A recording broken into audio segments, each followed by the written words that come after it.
Sa unang 3 araw, gumawa siya ng forma. Day and night, sky and sea, land and vegetation.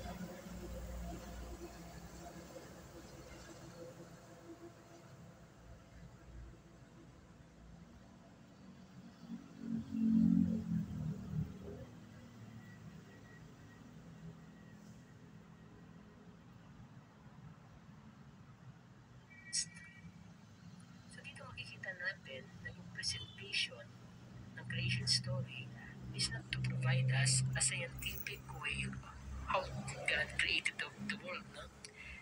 Hindi siya scientific. Hindi nga rin siya chronological actually. Di ba sabi natin 6 days nilikha ng Diyos ang mundo? Actually sa mga Hudyo, hindi 6 days yan, kundi 6 na bahagi. Hindi 6 na araw. Bakit hindi literal na 6 na araw? Kasi kung titingnan ninyo sa presentation, sa ika-4 na araw lang ginawa ang araw 1 and between. So paano ma-define yung una hanggang ika-4 na araw kung sa ika-4 na araw pa lamang nalikha yung araw 1 and between? So hindi ho siya chronological, hindi ho siya literal na 6 na araw. Ito po ay 6 na bahagi. Sa mga Hudyo kasi, napakahalaga ng number. Lahat yun may symbolism. Yung 6 meaning non-incomplete. Yung number 7 meaning non-completion. So yung mga numero sa mga Hudyo, merong meaning sa kanila yon. Kaya nga po ang Biblia, since ito po ay sinulat ng mga taong nabuhay noon, at ang mga sumulat po nito ay mga Hudyo, no? Dapat yung pagbibigay interpretasyon natin sa Biblia ay naaayon sa kultura ng mga taong nagsulat, hindi sa kultura natin ngayon. Kaya nga po dinidiscourage natin yung self-interpretation, yung magbabasa ka ng Bible, kung ano yung pagkakaintindi mo, para sa iyo na yung tamang interpretation, mali. Kasi ang Bible hindi po ganun kadali, hindi po siya literal. Malalim po ang meaning ng Biblia. Yung mga nakasulat sa Bible, may malalim po nakahulugan yon. Okay? So balik tayo sa ating discussion. So yung day and night, nilagay niya ng laman ng sun, moon, and stars ng 4th day. Yung sky and sea, nilagay niya ng birds and fishes ng 5th day. Yung land and vegetation, nilagay niya ng laman ng man and beast on the 6th day. Now, sabi sa Genesis, man was created in the image and likeness of God. Sa Bible, pag sinabing in the image of, ibig sabihin nun, yung relasyon ng tatay at anak. So pag sinabing we were created in the image and likeness of God, ibig sabihin nun tayo ay anak ng Diyos. Namang question, kung tayo ay anak ng Diyos, kung tayo ay importante sa Diyos, bakit tayo nilikha on the very same day na nilikha niya mga hayop? Bakit hindi niya tayo binigyan ng separate na araw, yung special na araw para lamang sa atin? Kasi yung ika-6 na araw, kasama tayo sa nilikha ng mga beast. Okay, ganito paliwanag dyan. Bagamat nilikha tayo ng Diyos sa ika-6 na araw, hindi niya plano na manatili tayo sa ika-6 na araw. Kaya siya lumikha ng ika-7 araw. Ano yung 7? Sa mga Hudyo, pag sinabing 7, sa Hebrew, Sheba, meaning covenant. So, 7, meaning covenant. Now, yung 7th day, yung Sabbath, yan yung invitation ni Lord sa atin na makipagrelasyon sa Kanya. Now, it's up to us kung aakyat tayo sa ika-7 araw o mananatili tayo sa ika-6 na araw kasama ng mga hayop. Kaya yung mga taong walang relasyon sa Diyos, asal hayop. Diba? Kasi nandoon sila sa ika-6th day, nanatili sila doon kasama ng mga hayop. Hindi sila umakyat sa 7th day para makipagrelasyon sa Diyos. Okay? Kaya alam niyo yung sa Book of Revelation, yung mark of the beast, yung 666, diba na sinasabi, well, historically speaking, ang binabanggit na 666 doon, actually, ay si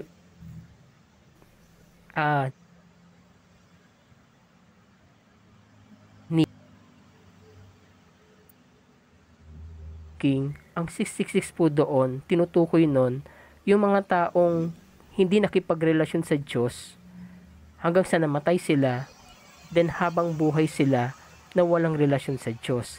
Sa Bible po kasi, kapag ang isang bagay inuulit ng 3 beses, ibig sabihin nun infinite, magpawalang hanggan. Parang holy, holy. So, ganun din yung 666. 6 meaning incomplete. 6 meaning wala kang relasyon sa Diyos. So, kapag inulit mo yung 666, ibig sabihin nun, magpawalang hanggan kang walang relasyon sa Diyos. Yun yung tinatawag na eternal damnation. Magpawalang hanggan kang hindi makakapiling na ang Diyos. Kasi, pinili mo na hindi makipagrelasyon sa Kanya. Okay? So, yung pong hell, yung pong impyerno, unang-una, hindi po yan physical location. Kasi kapag namatay tayong lahat, hindi na po tayo physical being. Hindi na tayo material being.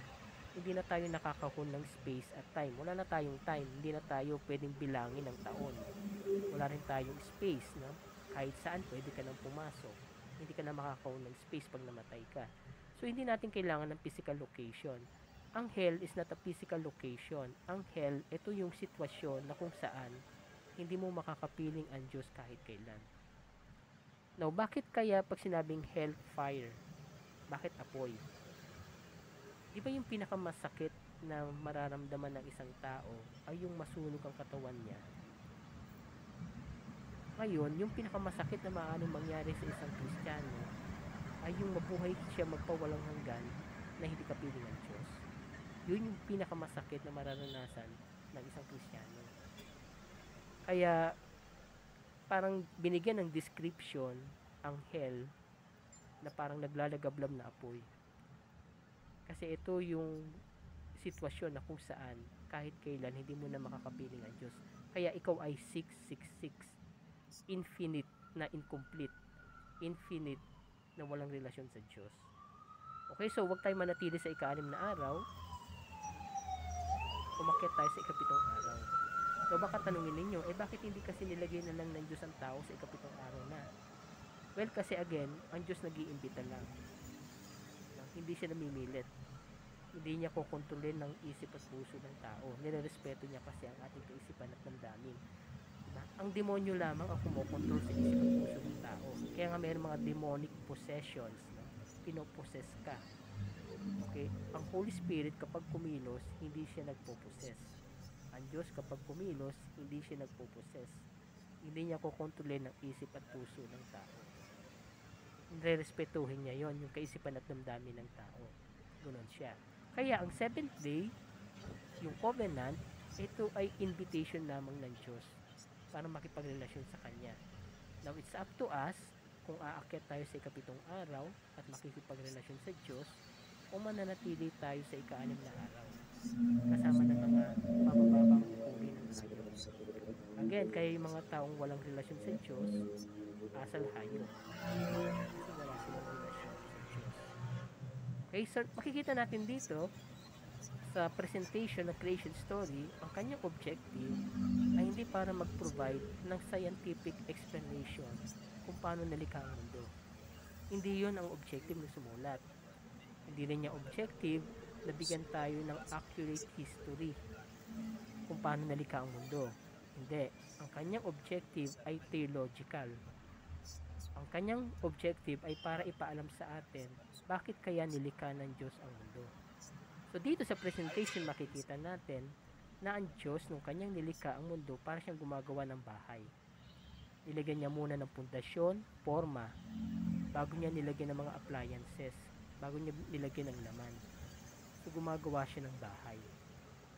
Kaya nga ho sa mga Hudyo, nung sila yung nagpagawa ng Jerusalem Temple, makikita ho ninyo sa mga susunod na ating pag-aaral, yung Jerusalem Temple may mga halaman siyang design sa wall. Kasi pinapakita yon yung Garden of Eden na nilikha ng Diyos. Kasi para sa mga Hudyo, yung templo, yun yung bahay ng Diyos. Kasi para sa mga Hudyo, nung nilikha ng Diyos ang mundo, siya ay lumilikha ng bahay. At normally, kapag lumilikha ka ng bahay, ano ba dahilan? Kasi magtatayo ka ng pamilya. So si Lord, nung nilikha niya ang lahat ng bagay ang nasa isip niya, siya ay magtatayo ng pamilya. Sino yung pamilya niya? Tayo. Tayo yung kanyang mga anak.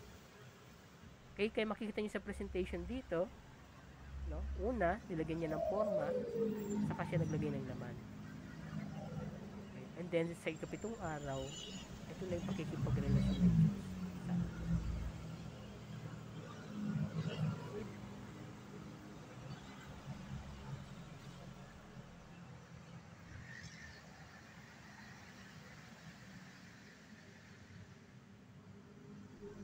So, di ba nagkasala si Adam at Eve? No? May nagtanong sa akin, bakit daw kasi hinayaan ng Diyos na magkasala si Adam at Eve? Ganito yan, no? Ganito storya niyan. Di ba ang Diyos nakipagtipan kay Adam at Eve? Nakipagrelasyon. May kasunduan sila. Sabi ng Yahweh, lahat ng bagay na makikita ninyo, sa inyo yan. Pag-aari nyo yan. Maliban sa isang bagay, yung tree of knowledge. Yung bagay na yan, ipaubayan nyo na yan sa akin. Kumbaga ba parang halimbawa, nandun ka sa loob ng isang kwarto. Tapos sabi sa iyo ng Diyos, lahat ng bagay na makikita mo sa kwarto yan, pag-aari mo. Maliban doon sa remote control ng air conditioner. Yung remote control na yon, huwag mo yan galawin kasi sa akin yan, sabi ng Diyos. So syempre sa iyo, isipin mo, okay, napakadali naman ang instruction ni Lord eh. Ano ba naman yung remote control? Wala namang value yan. Remote control lang yan. Kaso biglang dumating yung demonyo. Sabi ng demonyo, alam mo kapag ginalaw mo yung remote control na yan, magiging Diyos ka na rin. So kahit ilang kwarto, pwede mo nang gawin. So yung remote control na walang value nung una, biglang tumaas ang value sa paningin mo.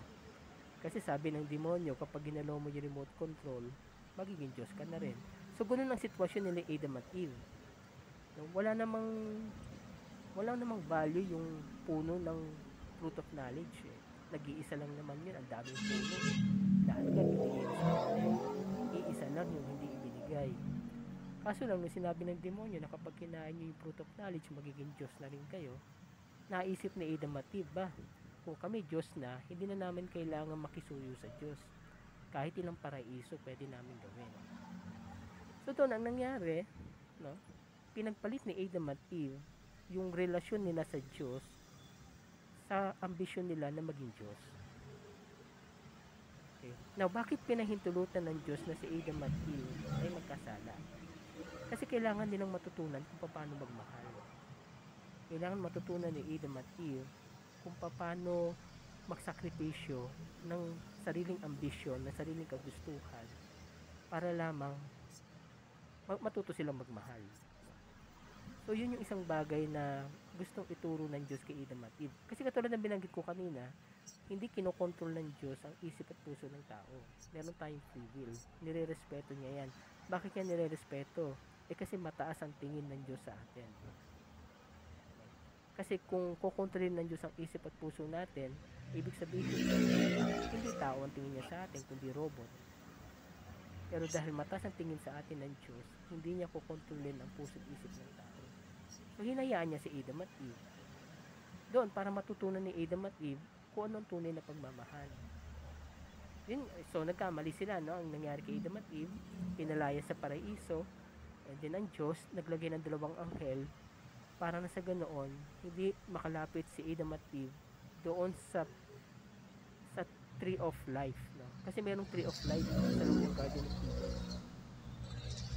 Yung tree of life na yon, kapag kasi nakain ni Adam at Eve yung bunga ng tree of life, ang mangyayari sa kanila magiging eternal ang kanilang buhay. Ang problema, makasalanan sila. So ayaw ni Lord na eternally na mabuhay sila bilang makasalanan. So ang ginawa ni Lord, nilagyan ng harang yung Garden of Eden, nagkaroon ng dalawang anghel. Ngayon, pag tinignan nyo po yung Temple of Jerusalem na nilikha nung panahon ni King Solomon, makikita ninyo doon sa bandang dulo yung tinatawag na Holy of Holies. Ito yung lugar na kung saan ilalagay nila yung Ark of the Covenant. Ang Ark of the Covenant, sagrado ito kasi dito bumababa yung presensya ng Diyos. Yung Ark of the Covenant, ito yung isang box na may dalawang anghel sa ibabaw. Na ang laman ng Ark of the Covenant na yon, yung Ten Commandments, yung mana, pati yung tungkod ni Aaron, no? Mga simbolo yun ng presensya ng Diyos. Now, doon sa Holy of Holies, walang po pwedeng pumasok doon, maliban sa High Priest. Yung High Priest nga, pumapasok lang yun once a year. Pag Day of Atonement, yung priest doon, may lubid yun, nakatali ng lubid. Bakit? Kasi, halimbawa, mamatay yung High Priest doon sa loob ng Holy of Holies, walang po pwedeng kumuha sa kanya doon kasi walang pwedeng pumasok. So, ang gagawin nila, hihilain lang nila yung lubid para makalabas yung High Priest na namatay, no? So, gunon ka-stricto sila na hindi po pwedeng makapasok doon sa Holy of Holies ang kahit na sino.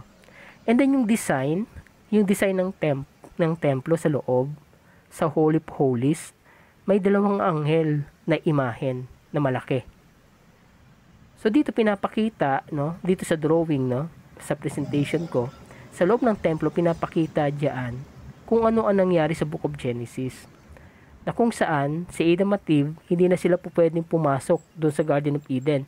Alalahanin po natin, pag binasa natin yung chapter 3, si Yahweh naglalakad sa ibabaw ng hardin. So, ibig sabihin pala, nung time na yon, nakakapiling ni Adam at Eve sa hardin si Yahweh mismo. Pero dahil nagkasala sila, pinalaya sila sa hardin, hindi na sila pwedeng pumasok sa presensya ng Diyos. May nakaharang na dalawang anghel. Doon sa Jerusalem Temple, balik tayo doon, dito sa drawing, sa presentation, yung Ark of the Covenant na kung saan dala-dala ang presensya ng Diyos, hindi pwedeng pasukin yun ng kahit na sino. May nakaharang na veil.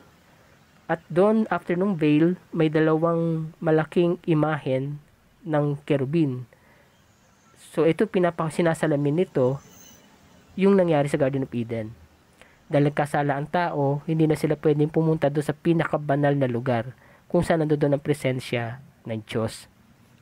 Pero alam nyo ba, nung namatay si Jesus Christ, nung nalagutan siya ng hininga, yung veil na umaharang doon sa Holy of Holies, doon sa may dalawang higanting kerubin na nakikita nyo sa picture, nahati sa gitna yon. Nung nalagutan ng hininga si Jesus. Ano ibig sabihin? Nung nalagutan ng hininga si Jesus, nung binigay niya ang buhay niya sa atin, binuksan ni Jesus ngayon yung lugar kung saan po pwede na nating makapiling uli ang presensya ng Diyos. Which is yung nangyayari sa atin, di ba? Pag tayo bininyagan, tinatanggap natin yung kaligtasan ni Jesus kung saan po pwede na nating makapiling ang presensya ng Diyos uli. Okay? So, sana naintindihan, nasusundan ninyo yung aking paliwanag. No? So, ang tawag po rito sa aking ginagawa, ito po yung konteksto ang tinitignan. No? Hindi tayo puros Bible verses. Yung konteksto po ng Biblia ang ating pinag-aaralan. Okay? So, ngayon, nung nagkasala si Adam at Eve, ito yung mga consequence. No? Una, nawala yung original innocence nila. Nung bago sila kasi magkasala, nakokontrol ng isip nila ang kanilang damdamin. Pero nung nagkasala sila, nabaliktad. Yung damdamin nila ang kumokontrol sa isip nila. Which is karamihan sa mga tao ngayon, ganoon ang nangyayari. Normally, yung damdamin ang dumidikta sa isip. Di ba?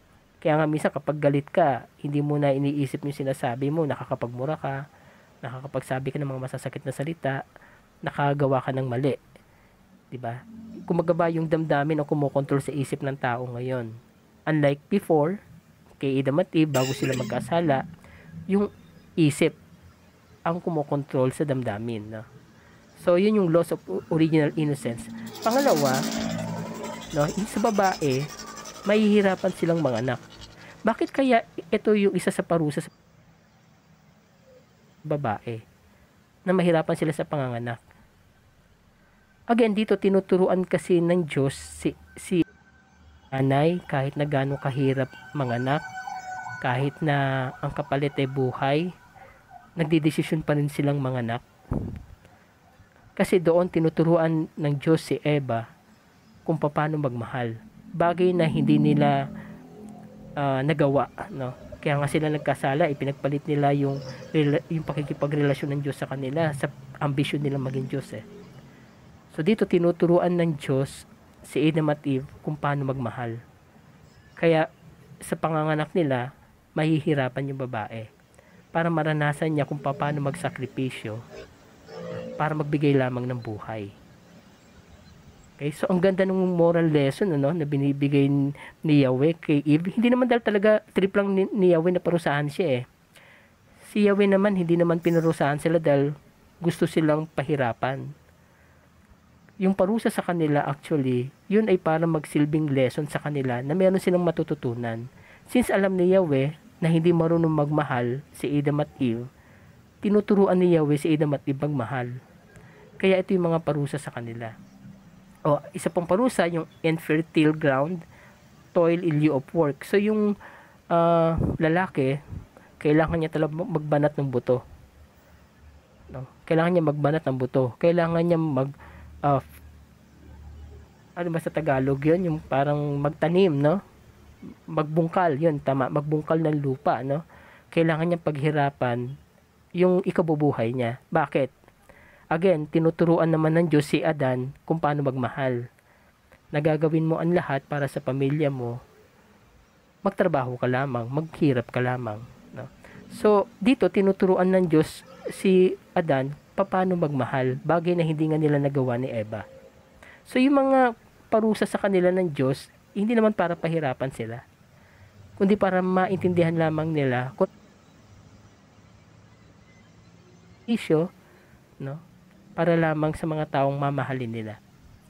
And then, isa sa consequence, ng hindi pagsunod sa tipan, kamatayan. Kaya nga, ito ang dahilan kung bakit si Jesus, na Diyos, kinakailangan magkatawang tao, kinakailangan mag-undergo ng kamatayan. Okay? Kasi hindi niya sinalo yung kasalanan ng tao, Ang sinalo niya yung parusa, yung consequence. Kasi tayo, pag sinalo natin yung consequence, yung death, wala tayong kakayahan para labanan ang kamatayan Since si Jesus ay Diyos na nagkatawang tao, meron siyang kakayahan na paglabanan ng kamatayan. So siya yung sumalo doon sa consequence ng kasalanan natin. So si Jesus hindi siya naging makasalanan Hindi niya kinuha yung kasalanan ng tao. Kasi hindi siya pwedeng lapitan ng kasalanan, Kasi Diyos siya. Okay, ang tinanggap niya ay yung consequence ng kasalanan natin. Siya yung sumalo. Kasi siya yung may kapangyarihan laban sa kamatayan. Kasi tayo, wala tayong kapangyarihan laban sa kamatayan. Hindi naman tayo Diyos Tao lang tayo. Since Jesus ay tao, Diyos na nagkatawang tao, so meron siyang kapangyarihan laban sa kamatayan. Okay? I hope nasusundan ninyo yung aking mga tinuturo. Punta na tayo sa next slide. Now, nung nagkasala si Adam at Eve sa Genesis 3 din natin mababasa yung pangako ng kaligtasan. Di ba sa New Testament may 4 na ebanghelyo?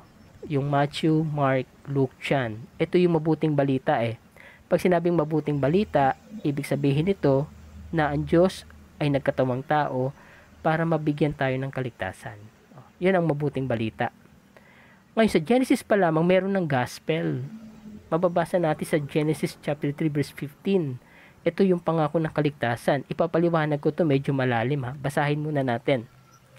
Kayo ng babae aking pag-aawayin, binhimo't binhi niya'y lagi kong paglalabanin. So ang kausap ni Yahweh dito ay yung serpent. Sabi ni Yahweh, yung may isang babae na meron siyang binhi, na yung babae na yun, pati yung binhi ng babae na yun, ay pag-aawayin yung serpent. Sa serpent, pati yung binhi ng serpent. Sino yung babaeng tinutukoy dito sa Genesis chapter 3 verse 15? Hindi po si Eva yan. Yung babae na tinutukoy dyan ay si Mama Mary. At yung binhi ng babae ay si Jesus Christ. So dito parang sinasabi ni Yahweh na si Mama Mary pati si Jesus Christ hindi po pwedeng magsama kay Satan pati sa bunga ng kasalanan. Kumbaga ba hindi pwedeng magkaroon ng magkaisa, maghalo. Yun ang right word. Hindi pwedeng maghalo si Mama Mary at si Jesus Christ doon sa kamatayan at kasalanan na dala ni Satan. Meron silang enmity, enmity, hatred, enmity. Kaya nga po si Mama Mary hindi po pwedeng magkaroon ng kasalanan. Si Jesus Christ hindi rin pwedeng magkaroon ng kasalanan.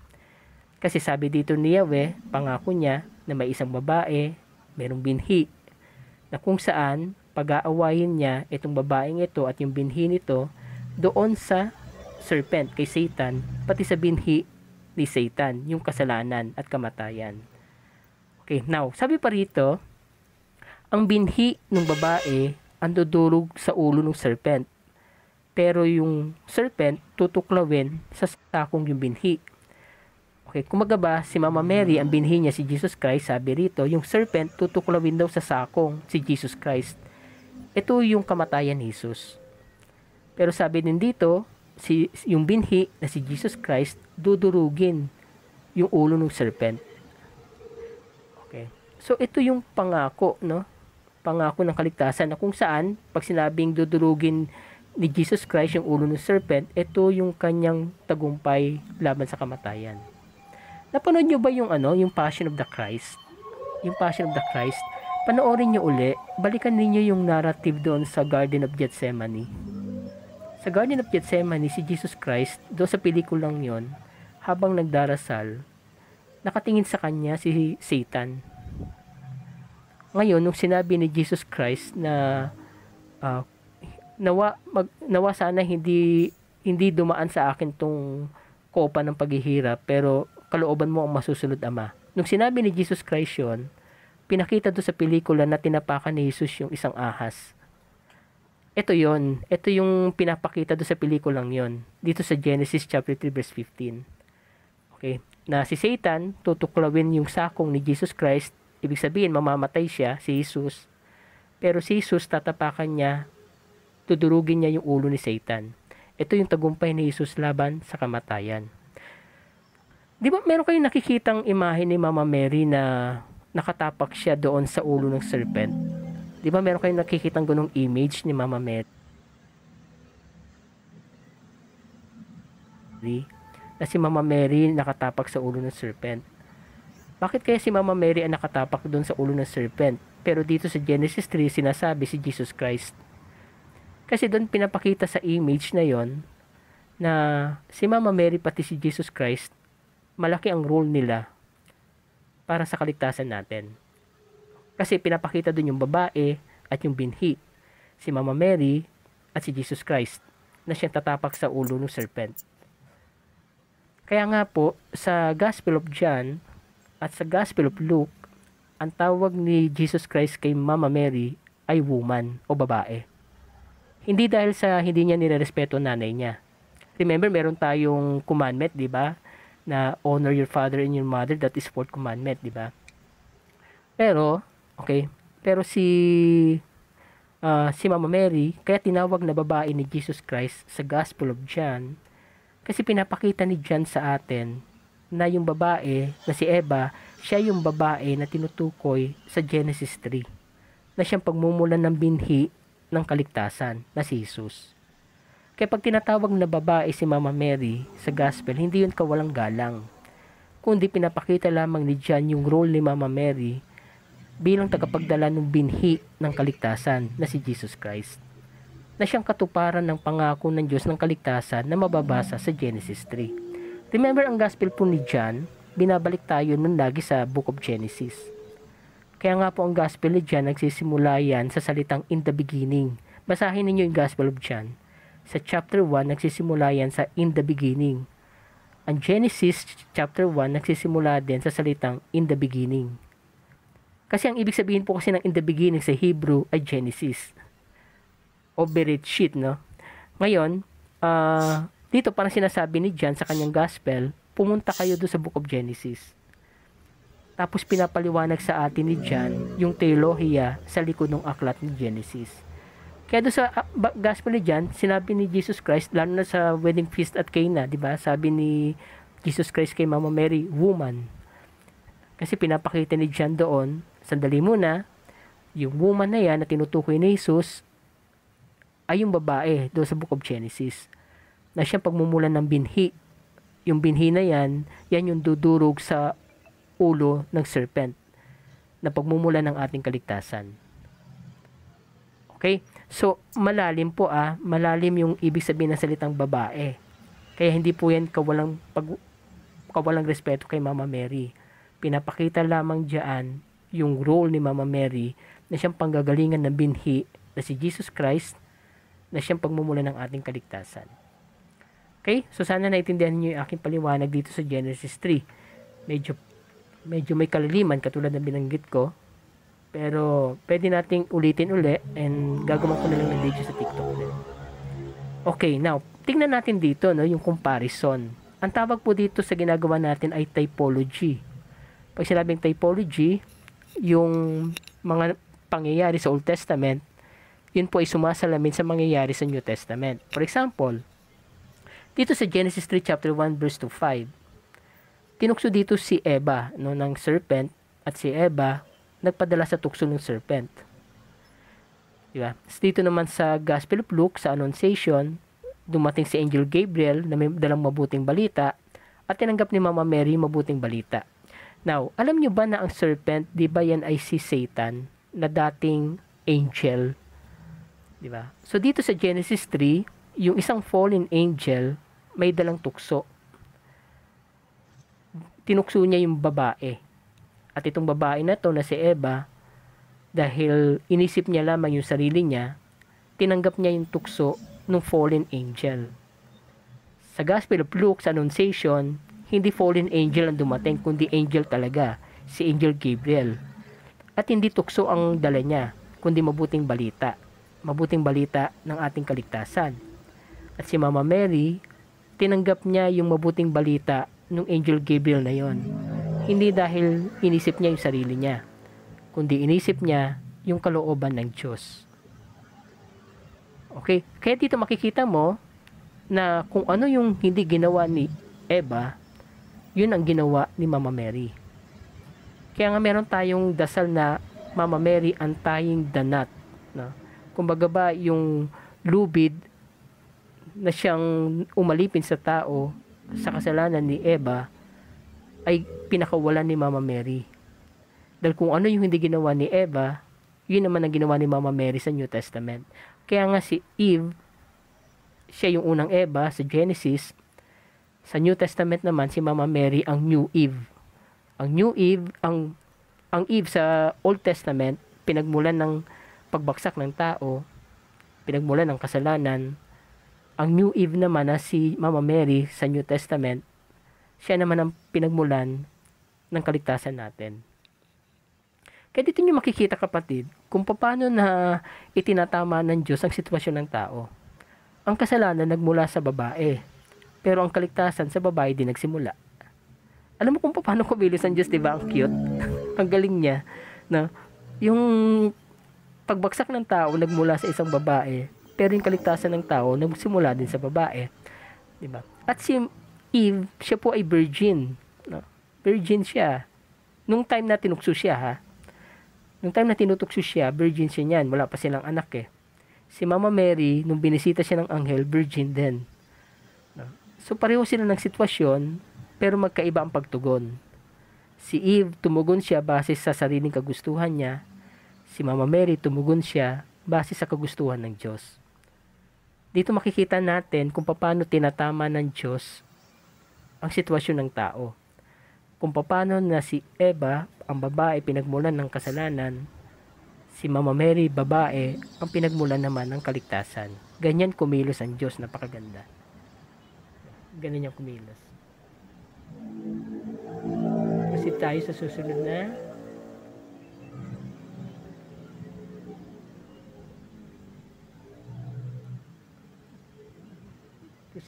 na slides. Dali lang. Medyo yung slide natin ay naghahang. Okay. So, kung si Mama Mary, ganoon din kay Jesus Christ, no? Sa Genesis 3, si Adan, no, natukso siya, no? Nagpadala siya sa tukso doon sa Garden of Eden. Samantalang si Jesus Christ sa Garden of Gethsemane, sinunod niya ang kalooban ng Diyos. So, pareho silang garden, ano? Yung Garden of Eden, kung saan nangyari yung pagbaksak ni Adan, samantalang sa Garden of Gethsemane, kung saan naman nanggaling yung tagumpay naman ng bagong Adan na si Jesus.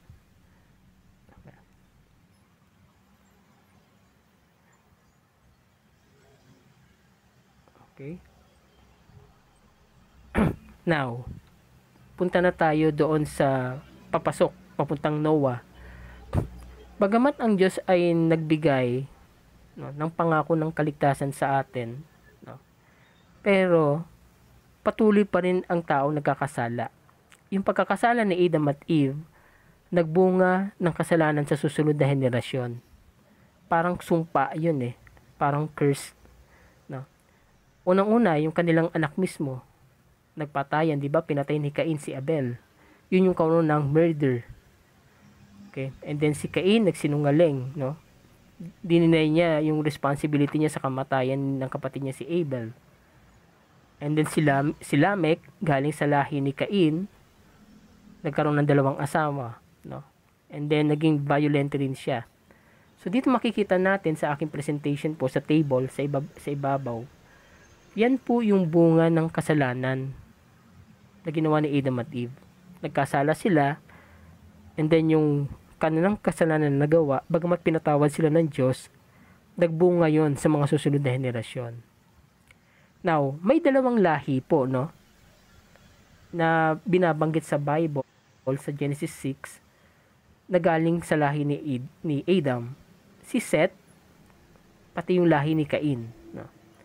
Now, sabi rin sa Genesis chapter 6 verse 2, the sons of God saw that the daughters of men were beautiful, and they married any of them they choose.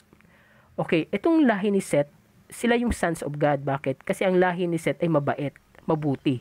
Mabuti po kasi si Seth eh. Mabuting tao siya. So, yung kanyang lahi, ang tawag dyan ay sons of God kasi mabuting lahi ito. Itong lahi ni Cain naman, daughters of men, ito yung lahi ng makasalanan. Kasi makasalanan si Cain. No?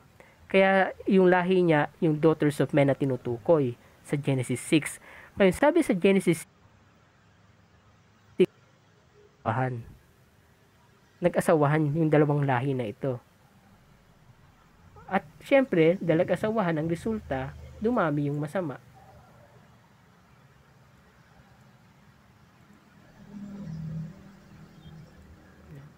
So sabi ni Yahweh, sa verse 5 to 6, nakita ni Yahweh na laganap ng kasama ng tao sa daigdig, at puros kasamaan na lamang ang palagi na sa isip nito. Kaya't labis na ikinulungkot ni Yahweh na nilikha pa niya ang tao. So dahil yung lahi ni Seth na mabuti, at yung lahi ni Cain na masama, yung kanilang mga lahi, yung kanilang mga henerasyon na sumunod sa kanila, ay nag-asawahan, nag-intermarriage, no?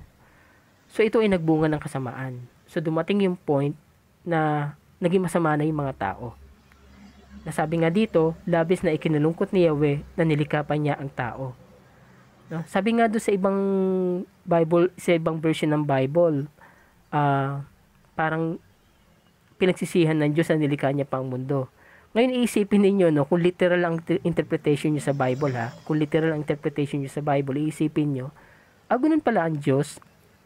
Pwede niya palang pagsisihan ng isang bagay na ginawa niya. Kung literal ang interpretation niyo sa Bible, kaya sabi ko, huwag kayong mag-i-interpret ng Bible, basta-basta. Kasi kapag binasa niyo yon, iisipin niyo, ang Diyos pala, pinagsisisihan niya pala yung kanyang mga ginawa. Which is, hindi yun pwedeng gawin ng isang Diyos. Kasi ang Diyos, hindi siya pwedeng magkamali. No? Perpekto ang Diyos eh. Ano man ang gawin niya, positibo man o negatibo sa paningin ng tao, yun ay perpekto pa rin. Dahil gawa yun ng Diyos. No? Hindi siya pwedeng magkamali. Now, bakit ito ang sinasabi sa verse 6 na parang pinagsisihan ni Yahweh na nilikha niyang mundo? Ipapaliwanag ko yung teolohiya sa likod nitong mga salitang ito. Para maintindihan ninyo kung bakit yan nasabi. No? Para maintindihan niyo. Ang Biblia po kasi, ang Torah, sinulat po yan ng iba't ibang tradition. Meron tayong tinatawag na priestly tradition at Yahwist tradition. Sa Tagalog, mas obvious yung Yahwist tradition kasi ang pangalan na ginagamit sa Diyos ay Yahweh. Sa English Bible kasi wala kang Yahweh na makikita eh, puros Lord God eh. Pero sa Tagalog version ng Bible, mas visible, mas obvious yung mga part ng Genesis na sinulat ng mga Yahwist. Kapag meron kayong chapter ng Genesis na Yahweh ang ginagamit na pangalan sa Diyos, yun po, ang sumulat po nun ay Yahweh's tradition. Pero kapag ang pangalan ni Yahweh ay Panginoong Diyos lang, ang sumulat po nun ay priestly tradition. Now, ano ang pagkakaiba ng dalawang pananaw? Sa priestly tradition, ang pananaw nila, ang Diyos nasa labas ng mundo. Nasa labas ng creation. Kaya nga sa story of creation nila, nakalagay doon sa verse 31, pinagmasdan ng Diyos ang lahat niyang ginawa. Pinagmasdan, bakit? Ang Diyos kasi nasa labas ng creation eh. Yun ang pananaw ng priestly tradition. Ang pananaw naman ng Yahweh's tradition, ang Diyos ay kapiling ng tao. Kaya pag binasa niyo si Genesis chapter 3, ito nakalagay. Nang dapit hapon na, narinig nilang naglalakad sa halamanan ang Panginoong Yahweh. Nakita niyo yung difference ng pananaw. Ang priestly tradition, ang pananaw nila, ang Diyos na sa labas ng creation. Ang Yahweh's tradition, ang pananaw nila, ang Diyos, kapiling lang natin sa lupa. Okay, pag nagbasa kayo ng Tagalog version ng Bible, mas makikita ninyo kung ano yung mga isinulat ng Yahweh's tradition. Kapag ang pangalan ng Diyos ay Yahweh, ang nagsulat po nung bahagi na yon ng Bible ay Yahweh's. Iba't ibang tradition kasi ang nagsulat ng Torah, no? Yung first 5 books of the Bible. Now, ang Yahweh's, ang ginagawa nila, ginagamit nila yung emosyon ng tao at inahalin tulad nila sa emosyon ng Diyos. Kaya itong Genesis chapter 6 verse 5 to 6, ang nagsulat nito ay Yahweh's tradition. Sinabi dito na parang pinagsisihan ni Yahweh na nilikha niya ang mundo.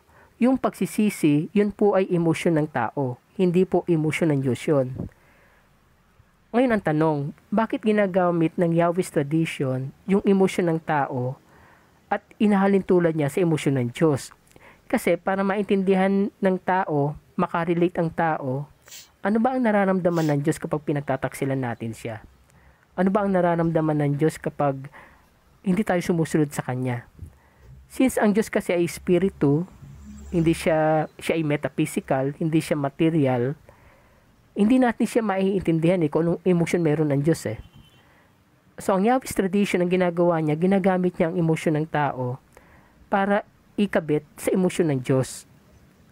Para kahit papano, maintindihan natin, ano kaya ang nararamdaman ng Diyos kapag tayo ay nagtataksil sa Kanya. So, kaya ito yung mababasa natin doon. Kaya't labis na ikinalungkot ni Yahweh na nilikha pa niya ang tao. Mabigat sa ibang version ng Bible nakalagay doon, pinagsisihan ni Yahweh na nilikha niya pa ang tao. Again, ang nagsulat niyan ay Yahweh's tradition. Na kung saan ginagamit nila ang emosyon ng tao para i-describe sa atin kung anong nararamdaman ng Diyos. Pero syempre, hindi naman talaga pinagsisihan ng Diyos ang ginawa niya. Kasi again, perpekto po ang Diyos, no? Wala siyang ginawang palpak, kaya wala siyang dapat pagsisihan. Siyempre, yung isang bagay na pagsisisihan mo, yung bagay na alam mong maling ginawa mo, ang Diyos wala siyang maling ginawa. Kaya wala siyang dapat pagsisihan, no? Ito ay pamamaraan lamang ng Yahweh's tradition upang iparating sa atin kung ano yung posibleng nararamdaman ng Diyos kapag hindi tayo sumusunod sa kalooban niya. Okay? So dito po malinaw ha, may dalawang tradition na sumulat, actually 4 yan, pero mas prominente itong dalawang tradition na ito na sumulat sa Torah, no? Sa first 5 books of the Bible. Isang priestly, na kung saan ang pananaw nila, ang Diyos ay nasa labas ng creation. Ang Yahweh's, ang pananaw nila, ang Diyos ay nasa loob ng creation. Na pati yung emosyon ng tao ay ginagamit ng Yahweh's at ikinakabit sa emosyon ng Diyos. Kaya yung mga salitang ang Diyos ay mapalibugho, yan, another emotion ng tao, yung panibugho, yung selos, emosyon ng tao yun eh. Hindi emosyon ng Diyos yun. Pero ginamit lamang yun ng Yahweh's tradition para na sa ganon, kahit papano, maramdaman natin kung anong nararamdaman ng isang Diyos na espiritu, na metaphysical. Okay, para maging realidad sa atin, yung nararamdaman ng Diyos. Kaya ibinababa sa level ng tao. Okay? Ganyan po mag-aral ng Bible, no? Hindi yung magbabasa ka ng bersikulo at bibigyan mo ng sariling interpretation mo. Hindi tunay na aral yon. Ang pag-aaral ng Biblia, titingnan mo yung konteksto. Titingnan mo yung istorya behind.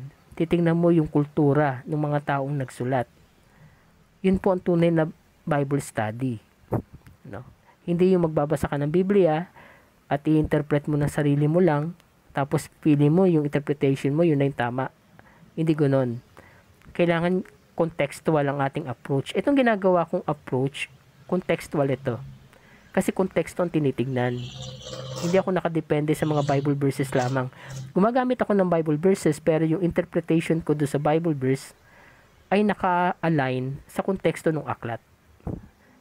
Ganun po ang tamang paraan ng pag-aaral ng Biblia. No? Kaya nga minsan pag mayroong lumalapit sa akin at nagsasabi na sabi sa ganito, sabi sa Isaiah chapter 46, ganyan-ganyan. Ang tinatanong ko, nabasa mo na ba yung aklat ni Prophet Isaiah?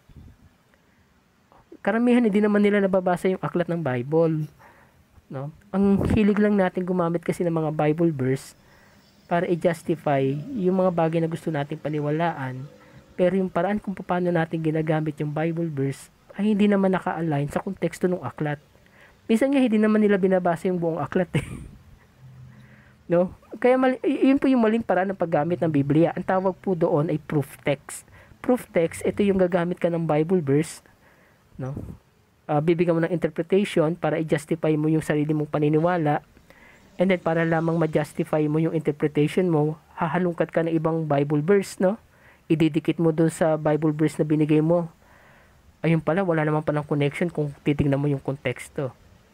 So, dapat po contextual ang ating approach. No? Kailangan, unang-una, dapat nabasa po natin ang mga aklat sa Biblia. No? Para malaman natin yung konteksto ng aklat. Okay? Basahin at pag-aralan. Pag pinag-aralan, alamin ang kultura ng mga taong nagsulat. Remember, ang Bible, bagamat yan salita ng Diyos, isinulat pa rin yan sa salita ng tao. At yung mga taong nagsulat niyan ay nabuhay 2 to 3,000 years ago. Iba ang kanilang kultura, iba ang kanilang lengguwahe. Iba ang pamamaraan ng kanilang pagsusulat. Kaya yung pag-i-interpret po ng Bible, hindi po dapat natin ito ini-interpret na parang katulad ng mga aklat na binabasa natin ngayon sa modern times. Iba ang style of writing natin ngayon eh. Iba ang style of writing nila noon. Okay? Kaya para mabigyan nyo ng tamang interpretation ng Bible, basahin at pag-aralan. Yung kultura, kasaysayan, at lengguwahe ng mga aklat ng Biblia. Okay? Ngayon, para do sa iba na kino-question ako gamit ang Bible verse, ang lagi kong tanong, yan bang Bible verse na yan, nabasa mo ba yung aklat na yan? Kasi kung hindi mo pa nabasa yung aklat na yan, then wala kang karapatang gumamit ng Bible verse galing sa aklat na yan. Pag-aralan mo muna yung buong aklat. Okay? Tuloy na tayo. Okay. So dahil naging makasalanan ng tao, kailangan i-renew ni Lord, no? I-renew niya yung mundo. Kaya niya tinawag si Noah. So sabi sa Genesis chapter 7 verse 10, pagkaraan ng 7 araw, bumahanga sa buong daigdig. Kung titingnan ninyo, 7 araw uli ang ginamit. 'Di ba ilang araw nilikha ng Diyos ang mundo? 6 days. Yung ika-7 araw, ito yung pakikipagrelasyon niya, pakikipag-covenant niya sa tao. Pero dahil hindi tumupad ang tao sa covenant kay Yahweh, nabigo nga sina Adam at Eve, kaya nagsunod-sunod ang kasalanan minana ng sumunod na henerasyon yung kasalanan nila. So ang ginawa ng Diyos, i-renew niya yung covenant sa pamamagitan ng pagbaha sa buong mundo. Kaya 7 araw. 7 araw muna ang nakalipas bago niya binaha. Ibig sabihin, i-renew ko yung pakikipagtipan ko sa tao. Marirenew lamang yon kung mawawala yung masama at matitira yung mabuti. Okay. Kaya yung pagbaha, hindi po yan tanda ng kalupitan ng Diyos. Yung pagbaha ng panahon ni Noah, yan ay tanda ng pagmamahal ng Diyos kasi nire-renew niya yung covenant, yung kasunduan sa tao. Now, pag sinabi pong buong daigdig, not necessarily na buong earth yung binaha. Okay, bakit? Kasi unang-unaw, hindi pa naman nadidiskubre yung Amerika. Hindi pa nadidiskubre yung ibang bansa sa Asia. Hindi pa naman nadidiskubre Pag sinabing buong daigdig, ito yung known world. Ito yung bahagi ng mundo na alam nung taong nagsulat ng Genesis. Kung baga ba, halimbawa ako nagsulat ng Book of Genesis, kung ano lamang yung bundong nakagisnan ko at nakilala ko o nalaman ko, yun yung para sa akin buong mundo ko. Okay? So, not necessarily na talagang buong earth, okay, ang binaha. No? Anyway, itong story of Noah naman kasi, ito po ay tanda na nire-renew ni Lord yung kanyang pakikipag-covenant sa tao.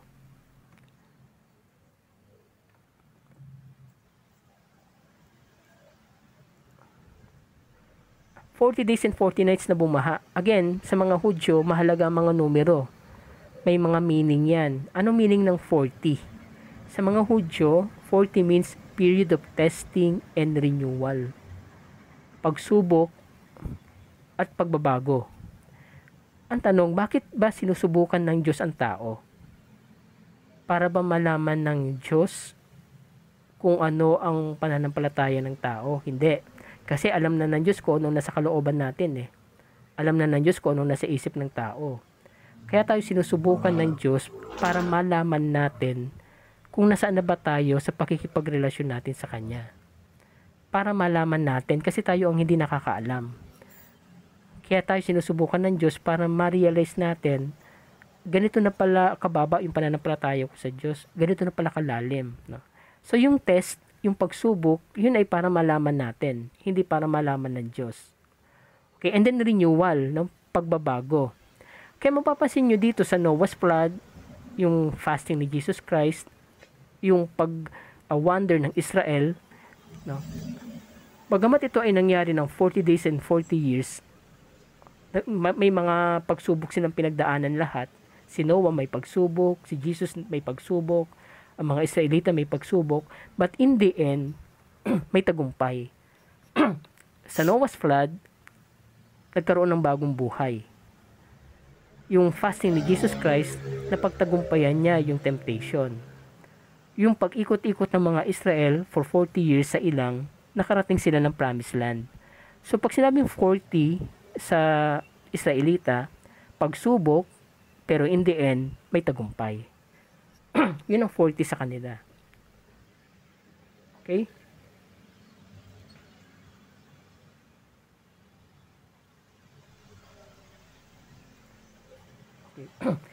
Katulad ng binanggit ko kanina, ang story of Noah, dahil ito'y 40 days and 40 nights na bumaha, ito po ay story of renewal, story of baptism, binyag din ito.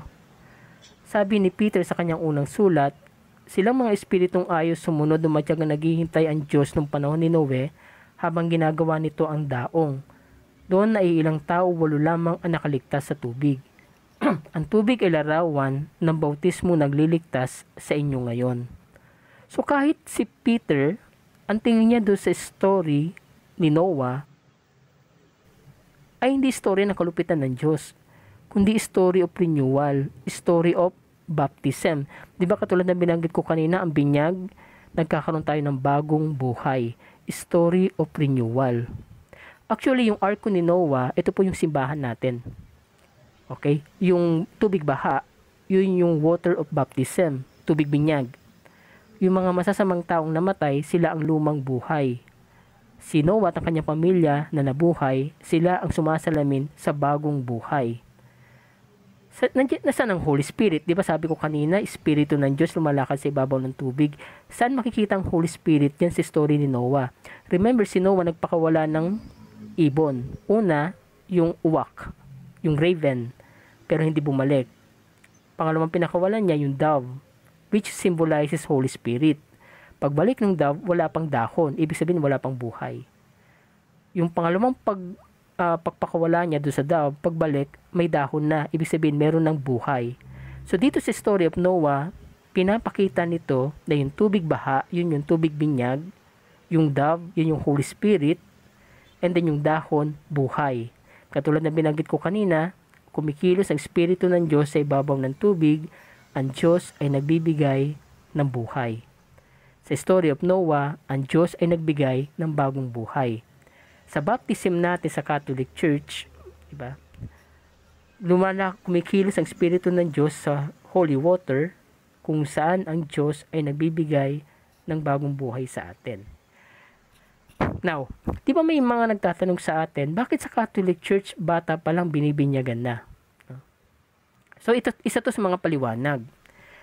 Sabi sa letter to the Hebrews, naligtas ang pamilya ni Noah dahil sa pananampalataya ng Ama. Pag binasa niyo po ang Book of Genesis, sa lahat ng tao sa mundo, tanging si Noah lamang ang nag-iisang mabuting nakita ng Diyos. Ibig sabihin, yung pamilya ni Noah walang pananampalataya sa Diyos. Yung mga anak niya, yung asawa niya, walang pananampalataya sa Diyos. Pero sabi sa letter to the Hebrews, dahil sa pananampalataya ng Ama, naligtas ang kanyang pamilya. So, ang ginawa ni Noah bilang pare ng pamilya, kasi ang mga tatay noon sila yung pare ng pamilya.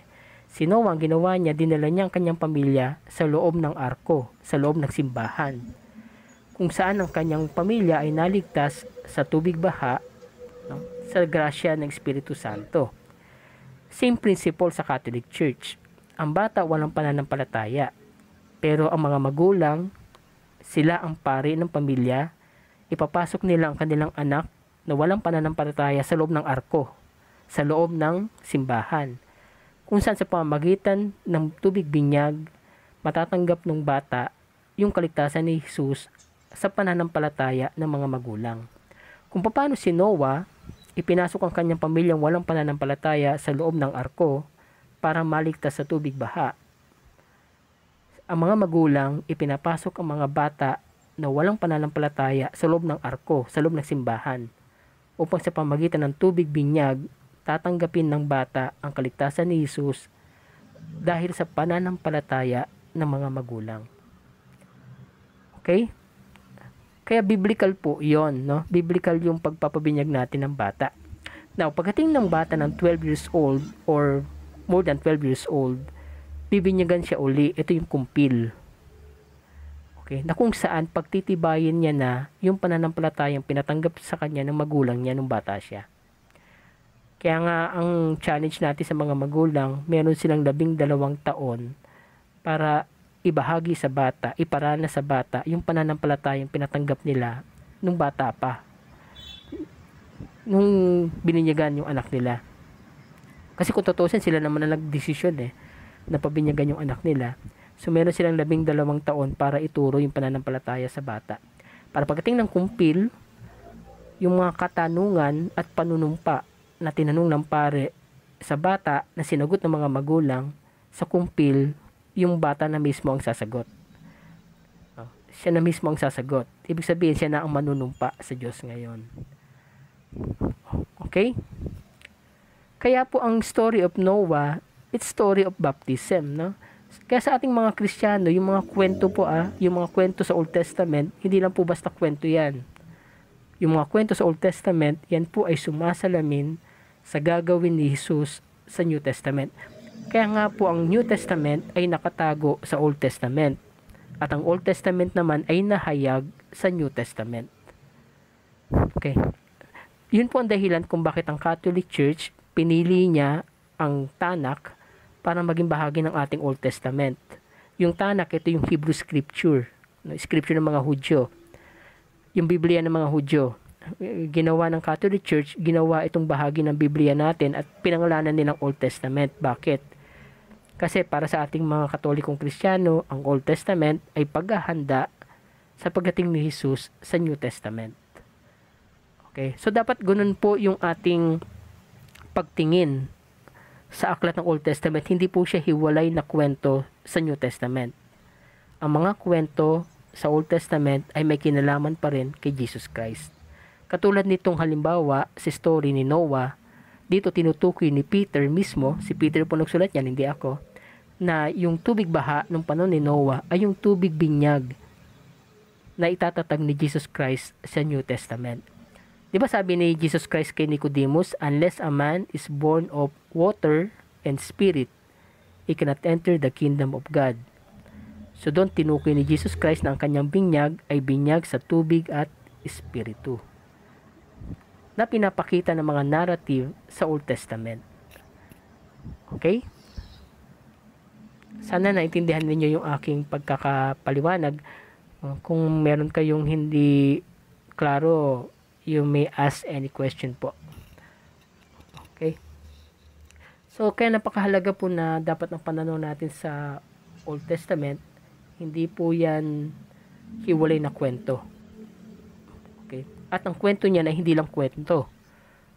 May teolohiya ho yan. No? Yan po ay tumutukoy kay Jesus Christ. Dapat pag binabasa natin ang Old Testament, ganoon ang ating pananaw. Ito ay may kinalaman kay Jesus. Itong mga kwento na ito. Okay? So, dalawang narrative pa lamang yung binabanggit natin, no?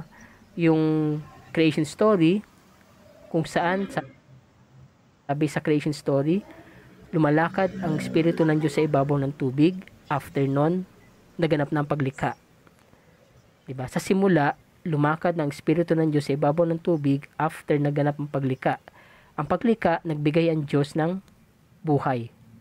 Sa baptism, sa Catholic Church, ang pinakasimula, yung pinaka-Genesis, kasi pag sinabing in the beginning, Genesis ang pinaka-Genesis ng mga Katoliko ay yung binyag. Kung saan sa binyag, lalakad ang Espiritu ng Diyos sa holy water.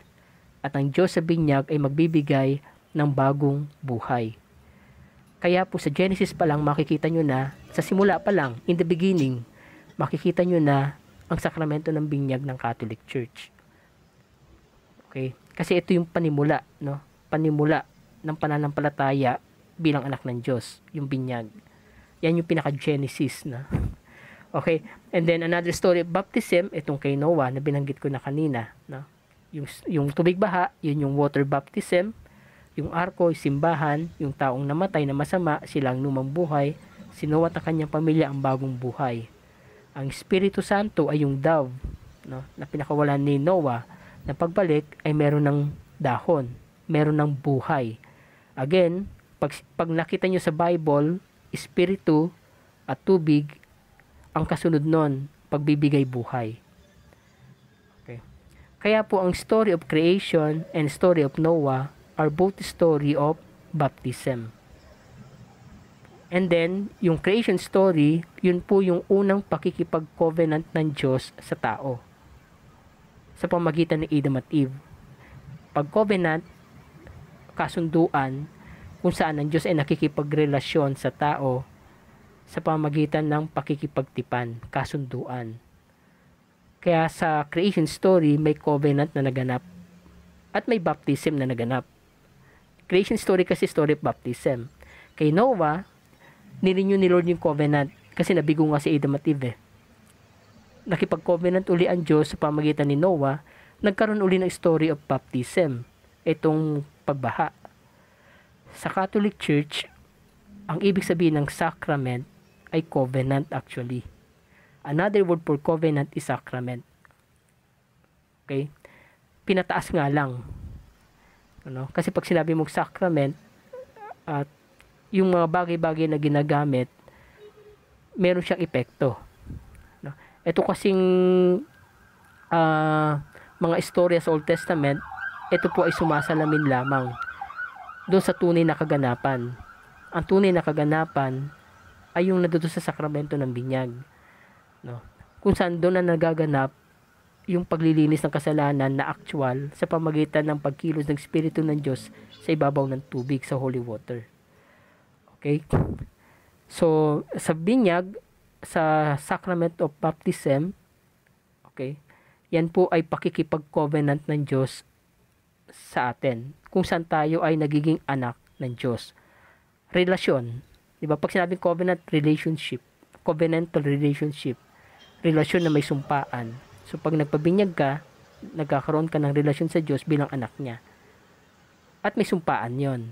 Yung sumpaan nun, nandoon sa ritual ng binyag. No? Yung pag tinatanong yung bibinyagan na itinatakbil mo ba si Satanas?